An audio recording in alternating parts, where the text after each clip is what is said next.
Okay, we'll go by show of hands. We'll try to get everyone to speak, and then please try to be cognizant of everyone else's time and keep your comments as brief or as hopefully as brief as possible, and we'll answer them as best we can.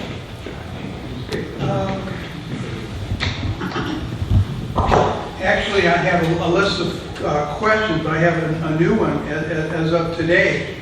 We know who you are, please. Oh, my name is Jerry Gollum. I live directly across the street. I'm the one that was told to save it because I was Across the street, 48th Street or? 4920 Yale. Thank you. Okay? And I was just told that there will be no parking on my street. No parking for my family that comes over to park in front of my house.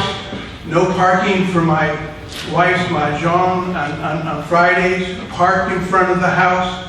No parking when I do have periodically get-togethers. They can't park in front of my house.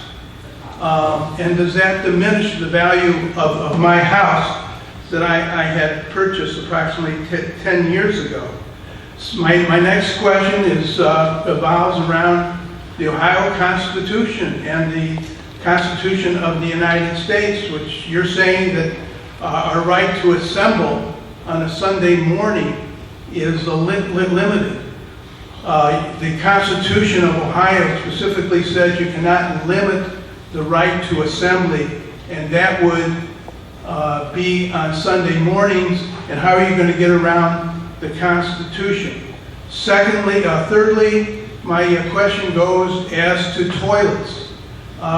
You say we're going to have a picnic area, and in some of the maps you show different picnic tables, but we're told that the church is not going to provide a toilet. We're directly across the street. You have a 3-year-old who has to go potty. Where do you tell them to go? Oh, that's right. We tell them to go to a Linda Circle and to see the councilman so that the 3-year-old can go potty there. We're told that directly across the street from me is now going to have to be patrolled 2 to 3 times a week. And are we supposed to call? Because we hear people after dark every night on that patio. Are we now expected to call the police? And will the police come every night when we call them? Because there are people in an area where they're not supposed to be. Other than that, we have a very, very nice neighborhood that we feel is in a park setting. In and of itself, we feel our houses they have large lots. Everybody is very comfortable. There's many people every morning walking around the streets, some even with their dogs, walking around the streets and having a very nice time doing that. And there's a lot of people, I believe, who feel that this park here is not necessary and the money would best be spent elsewhere. I appreciate the fact that you've thought about doing a park here, but we, particularly those who live directly across the street, feel it's inappropriate. We think some of our thoughts should have been considered before you went ahead and made the proposal. And I think I wonder, and other people wonder, why our suggestions and thoughts were not sought out before you proposed. So thank you very much. I'm happy to answer a few of those questions real quick because I know that has come up before, a few of those issues, and I'm asking Edmund to help me out with a couple of them so I can remember them. The first issue, I believe, is parking. What we're looking to do is not to prevent parking on both sides of the street. I think the goal would be to have no parking signs on the church side of the street only, because I know folks probably don't want people parking on that road 24 hours a day or from dawn to dusk when the park would be open.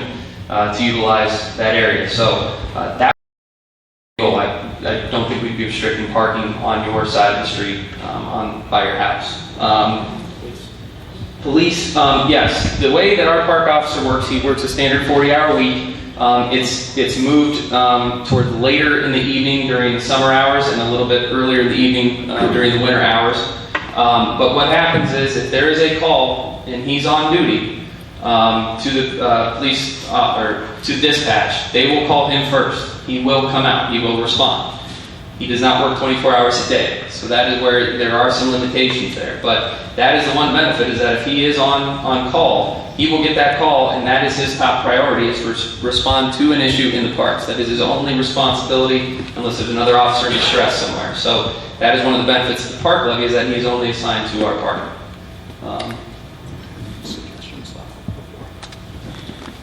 A very good point on kind of the chicken or the egg issue of whether we seek out the opinions of the community versus coming to the church and asking them about this proposal. Could have gone either way. However, I think the reason that this plan of action was taken is that it's the church property. And I look at it, if we'd gone and wanted to do something on your property, you'd be the first person we'd come to talk to. For the exact reason that if you did not want that to happen, it doesn't happen. If the church had decided right off the bat this is not a good opportunity, we wouldn't have gone any further.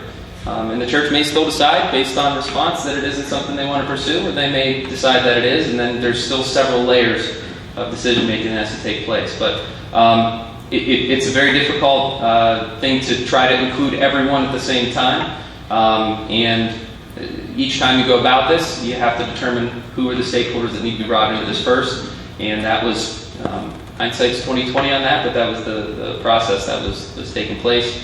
And obviously tonight was going to happen before any decisions were made. So.